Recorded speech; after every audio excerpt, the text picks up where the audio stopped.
dessa moçada aí que está chegando e tal, no tal do movimento conservador. Mas eu queria te perguntar o seguinte, o que acontece? Me permite, na verdade eles não são esquecidos, eles são sufocados pela espiral do silêncio. Perfeito. Eles são sufocados pela espiral do silêncio porque tudo aquilo que ameaça, simplesmente ameaça os interesses do globalismo, né? Esse que a gente costuma chamar de globalismo, essa também chamada nova ordem mundial, que é esse movimento de pessoas absurdamente ricas, influentes, que são simplesmente viciadas na sensação de poder que experimentam quando controlam tudo que ameaça os interesses dessa gente de manter isso, eles sufocam de uma forma sistemática, desumana, né? Eles controlam mídia, eles controlam editoras, eles controlam as grandes empresas, eles controlam as verbas, eles controlam os políticos porque eles elegem, toda aquela burocracia que existe em torno da eleição justamente para impedir que surjam. Eles têm pessoas infiltradas no meio do que seria um movimento conservador para fingirem que são da nossa turma, são alavancados, inclusive eles terminam se sobressaindo não raro, tá? E para quê? Para nos atrapalhar, que é assim que eles controlam, né? E a coisa está muito séria, tudo que está acontecendo nos dias atuais, eu acredito que daqui uns 10 anos para adiante vão se referir a esse ano de 2020 como o ano que não existiu realmente, né? E tudo porque eles perceberam que apesar de tudo isso que eles fazem de sufocar o pensamento que desmascara as mentiras e os engodos do globalismo, tá? Desmascara as ilusões que alguns chamam de Matrix ou holograma psicopata, tá? Todas essas, tudo, apesar de tudo que eles fizeram durante todo esse tempo e de todo o poder que eles exercem, a verdade aflora. Ela é teimosa como uma água, rio abaixo, fogo, montanha acima, né? A verdade aparece. E eu dizia lá atrás... É filha do tempo, né? É filha do tempo. E eu dizia lá atrás que as pessoas nos chamavam de louco quando nós começamos eu fazia muito ativismo social, eu presidi Rotary, fundei o Rotary Moinhos de Vento, participei em inúmeras atividades assistenciais. Eu me dei conta que eu estava enxugando gelo, porque enquanto eu estava atendendo pessoas que tinham carências, existia todo um mecanismo de manutenção dessa carência, porque nós, humanidade, já atingimos no início do século a tecnologia capaz e suficiente para proporcionar a toda a população do planeta uma qualidade de vida superior a que nós, vamos dizer assim, uma classe média alta, dispomos. E isso não acontece porque no momento que acabar a carência, acaba o motivo do mimimi, da coisa toda que fazem esses operadores, né? Que na verdade existe uma coisa que as pessoas não se dão conta, né? Nós estamos numa guerra de quinta geração, uma guerra de narrativas, onde não usam mais armas, né? Começou, guerra de primeira geração era com pedras, né? Paus improvisados, depois começa a propulsão, né? Lanças aperfeiçoadas para ir mais longe, flechas, depois vem armamento de fogo, né? Depois vem o armamento de fogo de repetição, vem a destruição em massa, né? Mas não, a guerra hoje não se ganha sem dar um tiro, só com a desinformação. Com a desinformação, porque as pessoas não se dão conta como é que funciona o processo de pensamento de comunicação. Quando nós estamos num paradoxo, nós ficamos incapacitados. E incapacitados, nós estamos indefesos. Quando nós sentimos medo, nós estamos incapacitados, porque o medo faz com que a nossa fisiologia canalize energia para o cérebro réptil, lutar ou fugir. E o fugir consiste justamente em criar uma imunidade cognitiva com relação àquilo. Então a pessoa não quer saber. Então é tudo uma guerra de quinta geração. E fundamental numa guerra é você seguir, você seguir estratégias, né? como o melhor manual de estratégia, não inventaram nada melhor ainda, é o Sun Tzu, a arte da guerra, né? Você precisa conhecer o inimigo. E quem é o nosso inimigo? O nosso inimigo são essas pessoas absurdamente ricas, né? Mas eles têm uma característica, tá? Eles têm uma mutação genética que a medicina chama de psicopatia, que não é uma doença, apesar de estar lá no Código Internacional de Doenças, tá? E também no DSM, né? Que é sobre os distúrbios mentais. A psicopatia não é uma doença, é uma característica genética, tá? Que faz com que a pessoa não tenha as 3 características que nos fazem humanos. Quais são essas 3 características que nos diferenciam como espécie, nos caracterizam e que nos trouxeram até aqui, que a base do conservadorismo são essas características. Nós temos um mecanismo quase que praticamente automático, inconsciente, que a gente não se dá conta, embora ele seja feito no cérebro moderno, no chamado neocórtex, que é o juízo de valor. O juízo de valor é aquela análise que faz com que tudo que tu faz, e faz no sentido lato geral, que inclui até pensar, tudo que tu pensa, tá? Tudo que tu pensa passa por esse juízo de valor. Então isso cria um certo delay, um certo atraso, e o psicopata, como ele não faz juízo de valor, ele parece mais inteligente porque ele, aspas, pensa mais rápido. Não, ele não está fazendo esse firewall, esse antivírus no pensamento. Então ele pensa mais rápido. É claro que aí é aquele coisa, é um perigo o psicopata, porque se ele tem uma determinada coisa que ele acha que pode ter uma vantagem imediata, ele não se preocupa com as consequências, tá? Até porque a segunda característica é que ele não tem a experiência emocional. E eu defino como experiência emocional, né? Eu comecei, um parênteses, eu comecei com eletrônica, terminei depois de várias coisas, comecei uma formação formal com eletrônica. Na verdade, a primeira coisa que eu estudei na vida foi a medicina oriental. Quando eu tinha 14 anos, eu praticava artes marciais e comecei a me interessar praticava e pratico, né? Artes marciais, e comecei a me interessar pela medicina oriental, que é uma coisa que depois eu fui ver que é uma coisa bastante comum. Os 2 principais jornalistas da BBC de Londres, nos anos 60 para 70, eles foram mandados pela BBC para fazer uma série de documentários com os grandes mestres de artes marciais, quando as artes marciais, principalmente o karatê, começaram a fazer aquele boom. Quando o recentemente falecido sensei Luiz Watanabe voltou de Paris, quando havia conquistado o campeonato mundial, ele disse uma frase que era totalmente verdadeira.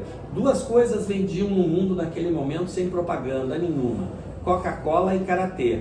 Karatê, você botava uma placa, tinha fila para se matricular. E porque os americanos haviam ficado admirados quando viram a eficácia daquilo, ao tentar aprender, depois do fim da guerra, aprender pessoas que nem sabiam que a guerra tinha acabado, e eles proibiram todo tipo de arte marcial, todo tipo de atividade militar no Japão, menos o karatê, que eles incentivavam. Pois bem, quando eles fazem esse livro, eles visitaram mestres em várias partes do mundo, começaram pelo Brasil, com o saudoso sensei lá de Santos. Eles escrevem um livro também, além dos documentários que são muito bons, eles escrevem um livro, e o nome do livro é O Caminho do Guerreiro, Paradoxo das Artes Marciais. Por quê? Porque eles chegavam num lugar esperando encontrar um super poderoso, e encontravam normalmente chegavam lá, o cara estava tratando alguém, porque ele era o curador dentro da medicina oriental. Pois bem, mas eu depois, no direito, em função de eu perceber que o direito não estava funcionando e desconfiar que havia no direito alguma coisa errada, que não era a lei, nós tínhamos uma lei muito moderna no Brasil, os europeus vinham copiá-la lá na segunda metade dos anos 90, eu participei disso ativamente, e eu desconfiei que a questão da linguagem, que é a ferramenta do direito, é a linguagem, tá? É o nosso instrumento de trabalho, e eu desconfiei que tinha alguma coisa a ver. Eu retomei estudos que eu havia feito durante o curso de mestrado na URGS, principalmente a obra maravilhosa do professor Luiz Fernando Coelho, que é a Teoria Crítica do Direito, em que ele faz uma releitura de Kelsen, Reale e Capella, o direito como valor, como norma e como linguagem. E eu fiz um resumo da livro-docência dele de 500 páginas, e ele diz, não só diz como escreve, mandou uma carta dizendo que o meu resumo era melhor que o livro dele. Não sei, eu sou suspeito para falar. E eu comecei a desenvolver uma teoria transdisciplinar, não mais uma teoria geral dos processos, mas uma teoria transdisciplinar onde eu percebia o direito como um aplicativo rodando numa plataforma, num sistema operacional, que era o processo de pensamento e comunicação. E a partir daí eu busquei conhecer melhor esse fenômeno. Eu cheguei a fazer vestibular na URGS, apesar de eu ser professor da URGS na época, já fazia uns 15 para 20 anos, eu tive que fazer vestibular, não me deram reingresso na psicologia, né? Desisti do curso porque a aula era de tarde, era impossível de acompanhar, em função dos compromissos, mas aí eu fiz uma formação de longa duração em neurolinguística, né? 3 anos, e também em antropologia, né? Onde eu defendi uma tese em Salamanca, né? Sobre os 4 planos da atuação humana. Nós, seres humanos, nós atuamos em 4 planos ou na interseção desses planos, que é uma das espinhas dorsais dessa teoria transdisciplinar. Fechando isso, só para entender da onde que eu tiro esse conhecimento, que isso é fruto de 30 anos de ensino e pesquisa, de forma transdisciplinar, e o psicopata, esse mutante, ele não tem a característica da experiência emocional. E aí, como ele não tem experiência emocional, ele não tem remorso pelo que ele faz. E aí isso, junto com a falta de juízo de valor, torna ele um perigo nas decisões dele. Mas ele finge ter emoções, porque ele vê que nós, humanos, somos reféns. Eu uso a expressão reféns das emoções, porque as emoções nos dominam. Tudo que a gente faz é baseado nas emoções, né? E eles usam as emoções para nos manipular, né? Simulam, né? Eles simulam as emoções. Ele mata a pessoa, vai no velório, ele chora, né? Ele chora e ainda diz, temos que descobrir esse assassino, e se possível ele já começa a botar a culpa em alguém que ele quer explodir. Eles são especialistas nisso, porque enquanto eu e os meninos, né, de azul jogávamos futebol, aprendíamos a jogar futebol, etc., as meninas de rosa brincavam de casinha, de boneca, eles aprendiam a manipular desde pequenos. Quando chega lá pela adolescência, eles já têm um pós-graduação, né? Quando chega a idade adulta, eles têm um pós-doutorado em manipulação. Eles são especialistas nisso. E eles têm uma facilidade de fazer isso, por quê? Porque como eles não têm experiência emocional, eles não são como nós, reféns das emoções, que temos, não vou dizer o piti, que é o anticlímax da emoção, mas nós temos arroubos emocionais. Então a gente tem reações que as pessoas não gostam, a gente interrompe as pessoas, a gente fala coisas. Ontem eu tive essa experiência, que eu estava passando ali para voltar, tinha tomado café e alguém me chamou para conversar. Quando eu vi, eu estava conversando e atrapalhando o orador lá, que reclamou, e com toda a razão. Eu fiquei quieto, dei uma cutucada na pessoa que me falava. Por quê? Porque a gente se emociona. São tão poucos encontros que nós tivemos até agora, e uma das coisas que se propõe é que isso pare de ser assim, que a gente tenha encontros frequentes e que a gente possa realmente exercer, que nós nos emocionamos tanto que a gente se passa, e aí alguém não gosta, e assim vai, e aí tem alguém que está lá, já aproveita para jogar, viu, esse cara não te respeita, quando tu está falando ele reclama, ele está lá, não dá atenção, está desviando, porque nós somos assim, nós viemos aqui ao mundo para exercer as emoções. Eles usam muito isso. E a terceira característica que eles não têm é a conexão intuitiva e espiritual, que é feita através de um conjunto. Na verdade são 2 glândulas, pituitária e hipófise pineal, que ficam no encontro dessas 2 linhas aqui. Ela é pequenininha, menor, tamanho de uma ervilha, um pouco menor até que, depende da ervilha, né? Tem ervilhas de vários tamanhos, mas enfim, uma ervilha é uma boa base. e essa glândula nos conecta com o mundo não sensorial, né? E aquela coisa que você tem uma intuição, que você tem uma ideia. Aliás, eu costumo dizer na análise do processo de desenvolvimento do conhecimento, que a intuição está por trás, porque ela guia o nosso pensamento, né? E um bom exemplo é a área da química. É possível uma quantidade, não vou dizer infinita é um número muito grande, mas é uma quantidade enorme, absurda de reações químicas. Como é que a pessoa logo descobre a reação química que precisa? Porque a intuição guia ela, né? Às vezes descobre na primeira vez. A intuição é essa conexão que nós temos e que está se acentuando, né? Uma das coisas que tem se notado, que não só como tem aumentado esse processo de conscientização, porque lá atrás, quando nós começamos, nós éramos tantos que lotávamos uma Kombi, né?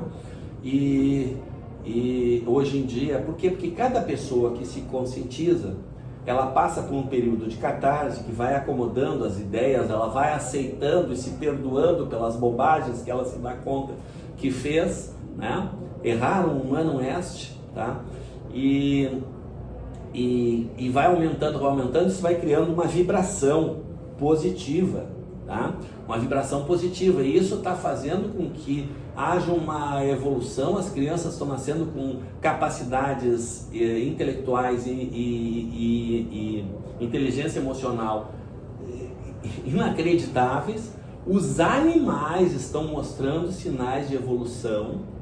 Os animais, mesmo os animais selvagens, tá? Que estão soltos, tá? Não só os que interagem mais, mas os soltos, tá? Demonstrando sinais de evolução, de comunicação, uma série de coisas aí. É só pesquisar que você encontra. Então está havendo uma evolução muito grande.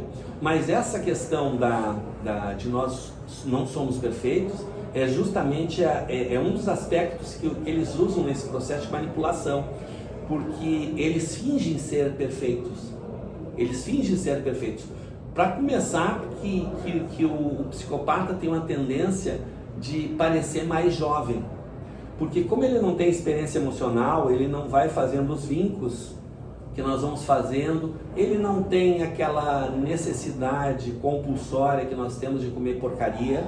Aliás, o psicopata, ele não consome álcool, tá? Toda essa demonização do álcool que existe, tá?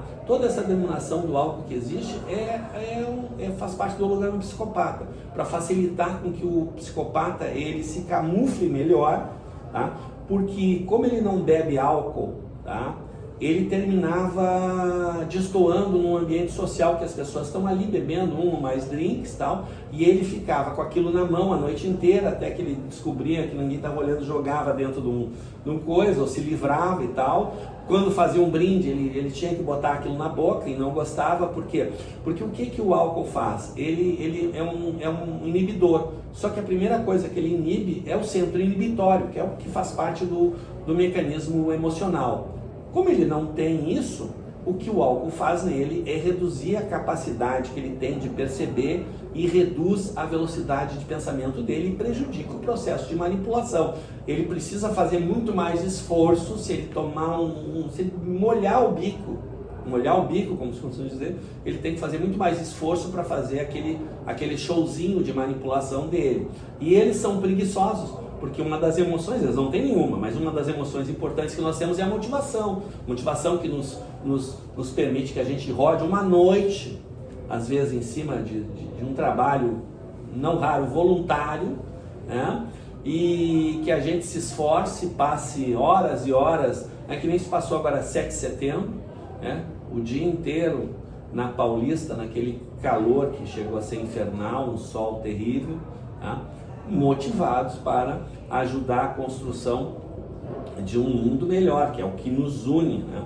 Então, eu diria, fechando os parênteses e voltando lá no início, que a definição do conservadorismo, ou de um conservador, é aquela pessoa que efetivamente quer um mundo melhor. e não aquele que finge que quer. E esse é o problema. Como que a gente distingue isso? Porque esse é o problema. Como que se distingue? Eles vêm com uma série de coisas, uma série de pautas, uma série de mecanismos. Eles roubam as pautas do mundo melhor, mas aí a gente tem que ter em conta, basicamente, as características da vida. O que é a vida? Né? Na teoria dos 4 planos de atuação humano, nós partimos e concluímos justamente disso. O que é a vida? A vida é uma competição. É uma competição que no plano terrestre começou há uns 4 bilhões de anos, quando se divide, o primeiro ser vivo, unicelular, se divide em 2, e eles passam a competir por alimento e espaço, que é uma definição que envolve a segurança, de proteção. Se você tem um predador, por exemplo, e tem 2 pessoas, o predador vai comer, né, o que tiver mais perto. Então, se você tiver distância de predadores, de coisas perigosas, né, então o espaço é segurança. Depois surge a sexualidade. Depois de 2 bilhões e meio de anos, passamos a disputar a sexualidade e ela passa a acelerar a evolução através da genética, né? A mutação é sempre uma experiência da vida para verificar se sai um ser mais competitivo dentro daquele ambiente, um ser mais competitivo. E aí, se ele é mais competitivo, ele vai crescer mais, durar mais tempo, procriar muito mais, porque não só ele vai ter mais êxito na disputa da procriação, escolhendo os melhores parceiros, ou o melhor, porque várias espécies têm essa coisa da monogamia, né? As caracatuas, por exemplo, que é o pássaro comum, eles vivem cerca de 10 anos, alguns um pouco mais até, e a fidelidade para o resto da vida. Se morre o companheiro, ele não casa de novo, né? E também procria durante muito mais tempo, porque vive muito mais tempo, e como ele é mais forte, ele consegue mais alimento para ele e para os seus filhos, que também vão ter essa característica. Então, uma mutaçãozinha que gera alguma característica, ela rapidamente faz com que desapareça praticamente o anterior, né? Então a vida é uma competição. E aí a gente volta àquela questão da psicopatia, que é uma mutação genética, detecta por exame de DNA ou também por mapeamento da atividade cerebral. Porque quando você propõe para um ser humano normal, que é 98% da população, uma questão que envolva juízo de valor, ela tem uma alta atividade na região do neocórtex que trata do juízo de valor e dá a resposta.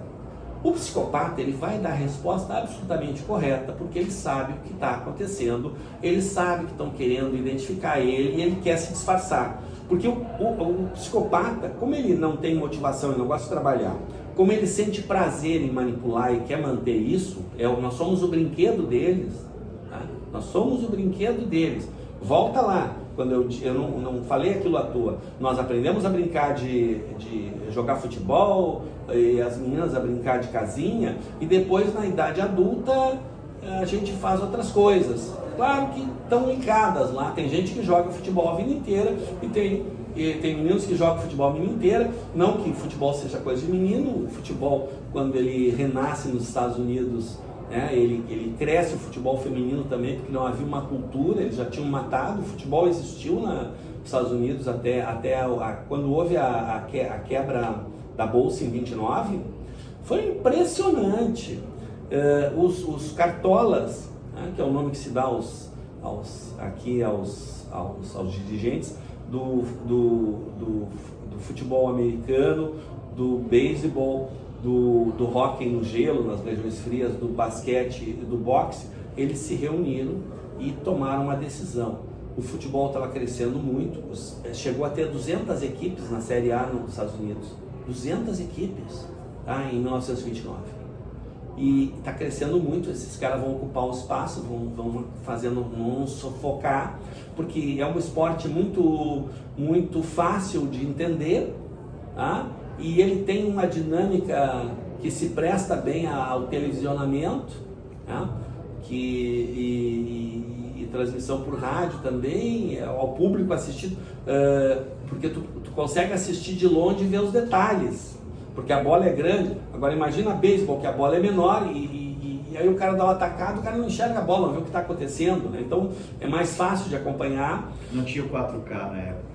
Sim, não tinha. E o futebol, então eles criaram uma crença de que como o futebol era um esporte, aspas, alienígena, estrangeiro, que vinha da Inglaterra, eles tinham um certo bairrismo, porque houve uma guerra contra os ingleses, uma guerra sangrenta, morreu muita gente. Os Estados Unidos só venceu essa guerra porque eles começaram a trabalhar com a questão da informação já lá atrás, né, o que seria o embrião da CIA, né, e das agências de informação. Eles ganharam a guerra com base na informação, né, um troço muito bem inteligente. E, pois então, né, esses mutantes, tá?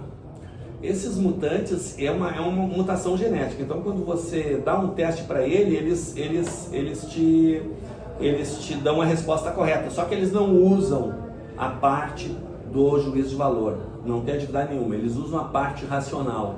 Eles pensam como responder. Tá? Então, esses mutantes, né, é uma mutação estranha, porque essa mutação não passa para os filhos. O filho de um mutante, a chance dele é estatística.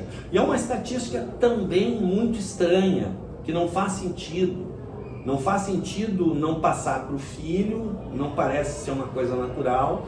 E também não faz sentido essa mutação ser do jeito que é 1% entre as mulheres e 3% entre os homens. É uma coisa que não faz muito sentido. Principalmente porque ela tem esse mesmo percentual em todos os lugares do planeta, enquanto aqui na Malu da Manásia, no deserto de Kalahari, tá? Na Antártica, tá? No alto do Everest, tá? E provavelmente se fizerem procriações em uma estação espacial, num futuro não muito distante, né? Provavelmente teria essa mutação. Dizem que isso é causado por ondas. Faz sentido porque existe um negócio, vamos dizer assim, uma coisa chamada Projeto HAARP, H-A-A-R-P, que são ondas eletromagnéticas. Mas não tinha isso na atividade, tinha psicopata na atividade. Sim, não, mas não seria disso, eu estou só explicando a questão das ondas. Esse projeto começou há décadas e, aliás, quando se falava nesse projeto, a gente recebia uma tarjinha maluco, teoria da conspiração. A palavra teoria da conspiração, a palavra não expressão, ela foi criada em 1815, quando Rothschild and Gang fazem o que eu chamo o start do globalismo, seria lá, no golpe da Bolsa de Londres. Eles dão um golpe da Bolsa de Londres, um negócio que eles assumem o controle de toda a economia da Inglaterra, que era a maior economia do mundo, a maior frota do mundo, o maior poderio do mundo, e eles assumem o controle da economia, e a família real passa a ter que comer na mão deles. E aí eles até mudam o foco. Até então eles queriam acabar com as monarquias todas. E ali eles veem que eles podem controlar as monarquias ou trazer as monarquias e ser associadas, e se criou. E aí que tem digamos assim, ali que surge a estrutura, a formatação atual dessa nova ordem, que são pessoas absurdamente ricas e outras nem tanto, mas que são famílias reais, ou que controlam, ou que estão exercendo poderes, que são essas dinastias políticas, que eles até vão ganhando muito dinheiro com o tempo, mas na verdade eles estão lá mais porque eles são quem faz essa preservação. E o que acontece? Algumas pessoas começam a desconfiar pela forma como aconteceu o golpe e o que aconteceu, e começam a falar, e aí eles já na época possuíam o controle da mídia, né? Controlavam a mídia e tinham toda a rede de desinformação, que era o pessoal que espalhava os boatos e que fazia o assassinato de reputação de quem eles queriam acabar, né? Já existia aquilo há mais de 200 anos, vejam, nós estamos lidando com pessoas. Eu estou fazendo todo esse esforço aqui porque, do meu ponto de vista, a coisa mais importante que um conservador precisa saber é contra o que nós lutamos, né? que são essas pessoas absurdamente ricas que controlam tudo. Então eles têm essa característica mutante, e essa mutação é muito estranha, porque ela não transmite para o descendente, e ela tem essa diferença entre masculino e feminino, 3 vezes maior nos homens, e que ocorre, porque a mutação, o que é? A mutação é um experimento da vida e que ocorre proporcionalmente não só à nossa bagagem genética atual, como com o meio ambiente no qual nós estamos interagindo, porque é um experimento da vida para ver se sai alguém mais adaptado àquele ambiente, tá? Então como é que vai ser igual para todas as etnias, não varia conforme etnia, com bagagem genética já diferenciadas, né? E também em todos os locais do planeta. E aí que vem a questão das ondas, porque essas ondas do projeto HARP, quando a gente falava, aí o que acontece? Cerca de uns 7 para 8 anos atrás, um general daqueles que são do alto comando dos Estados Unidos, que atualmente são 8, porque agora tem a Força Espacial também, na época eram 7 ainda, na época dos 7 generais, falando num evento, ele começou a falar do projeto HARP, que eles iam abrir aquela tecnologia que eles vinham pesquisando há décadas para uso na produção de alimentos, de forma que pudesse proteger uma determinada cultura sensível a variações climáticas ali, né? Porque eles estavam desistindo de usar aquilo para fins militares, porque o custo de energia, a quantidade de energia necessária para fazer uma alteração climática ali, que abrangia 1 hectare, um pouco mais de 1 hectare, 2, 3 hectares, era muito grande, e além disso essa alteração climática, como era localizada, ela não tinha condições de afetar a capacidade de luta de um exército inimigo. Então eles estavam desistindo daquilo. E a questão toda é que isso não foi usado para a agricultura. Agora nós somos uma mini era glacial. Esse pessoal aí do Fica em Casa, eles até o carnaval do ano 2020, e hoje ainda alguns se passam e falam aquecimento global. Gente, aquecimento global é uma megalomania falar nisso, porque a quantidade de energia que a Terra absorve do Sol é 10 milhões de vezes superior a toda a energia que a humanidade gera. Então, como é que a humanidade vai alterar o clima do planeta? É impossível! Ela precisaria produzir 1 milhão mais de energia para poder começar a fazer cócega no clima do planeta. Professor, claro, desculpe. Porque realmente eu estou com uma limitação aqui da meu cartão. Se o senhor pudesse só concluir o raciocínio, que o senhor falou, né? A mutação. Então essa mutação, dizem que ela é causada por ondas, por isso que ela seria igual em todo o planeta, tá? E que por ser por ondas, acontece quando a união do gameta feminino e masculino, o gameta da mãe e do pai, e quando gera um ser masculino, como o masculino tem menos afinidade com o campo energético da mãe, ele está mais suscetível, por isso que a mutação seria 3 vezes maior, tá? Então, e que essa mutação, na verdade, isso não teria causas terrestres, tá? Por isso que existiria, desde que começou a civilização, seria uma vendetta, uma vingança de uma civilização, ou de mais de uma, enfim, de civilizações que teriam características similares ao psicopata, que não tem juízo de valor,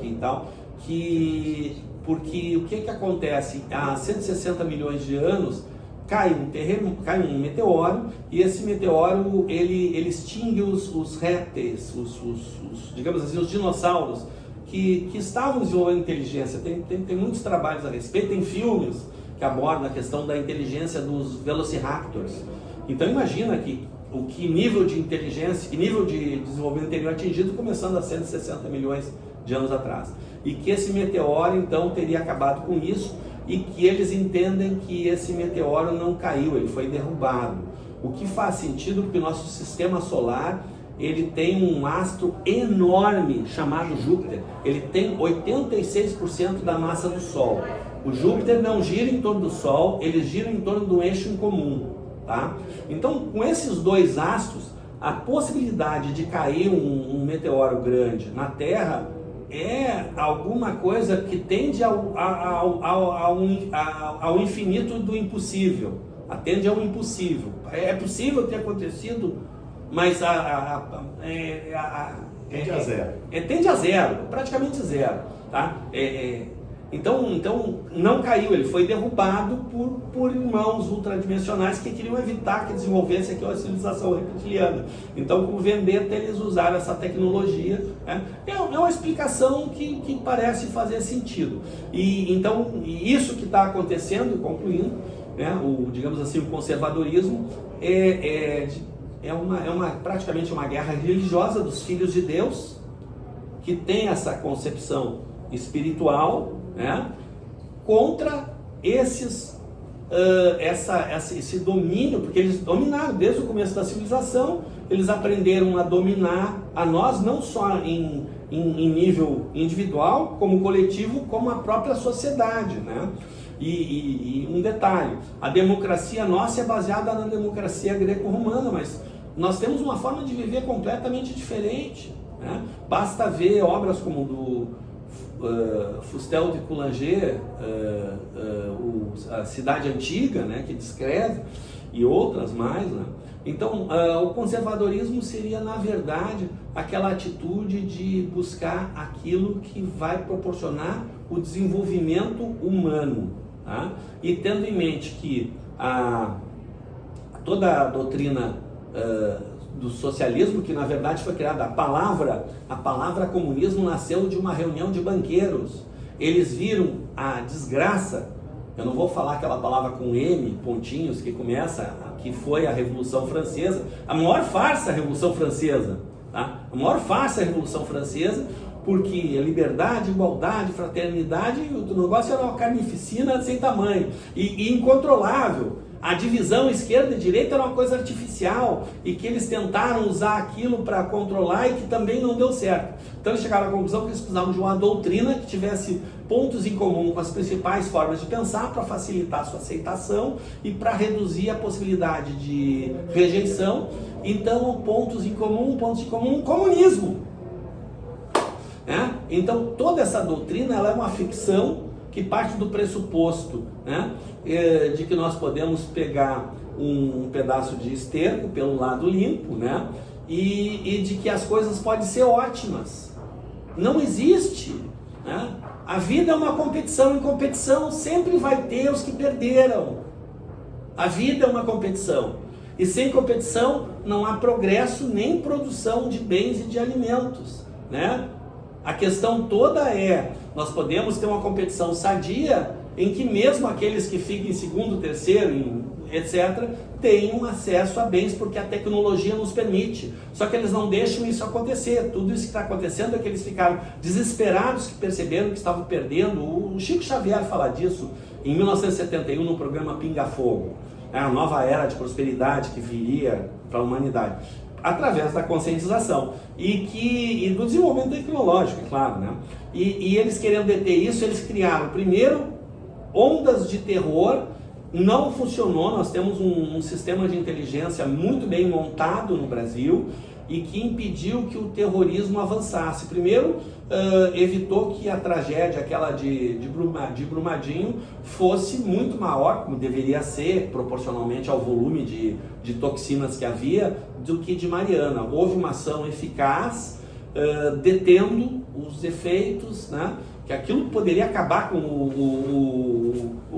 grande parte do centro, da região sudeste do Brasil, que é a região mais rica, mais populosa, enfim. Aquilo ia causar efeitos devastadores, imagina, não ia ter água potável. E também começaram com terrorismo, mas eles começaram a ser medidos, em que pese lá principalmente na Rocinha você tenha armamento e tudo mais, eles estão sendo mantidos lá dentro, eles não conseguem colocar em ação em função dessa equipe de inteligência que tem trabalhado. Então, como isso não funcionar, eles vieram com essa coisa aí do vírus chinês e todo o terror em volta, porque o terror faz o quê? A pessoa fica com medo, não consegue pensar e nada mais funciona. Até a saúde o medo, ele baixa a vibração e faz com que a pessoa pegue uma doença, tá? Mesmo, ou, enfim, fique mal, qualquer vírus pega, além da questão da alimentação funcional, que é muito, mas são muitos assuntos, mas basicamente você precisa conhecer o inimigo. Eu quero fazer um documentário só sobre ti. Eu vou ter que fazer um documentário só sobre ti, porque os assuntos que o senhor abordou, eu tenho estudado bastante sobre isso, inclusive essa questão dos outros, né, de outros planos terem vindo e tal. Tem uma teoria sobre os Nephilim, que o senhor já deve ter ouvido falar. Sim. Né, que são os anjos caídos e tal, que eu acho fantástica. Pode levantar. Eu acho fantástica e tem muito a ver porque ela está, inclusive, no Velho Testamento. Com certeza. Com certeza. Então, não é... existe não, pode deixar. O livro de Urântia, o livro de Urântia, ele até tem uma abordagem. A própria história do livro de Urântia é uma coisa fantástica. Sim.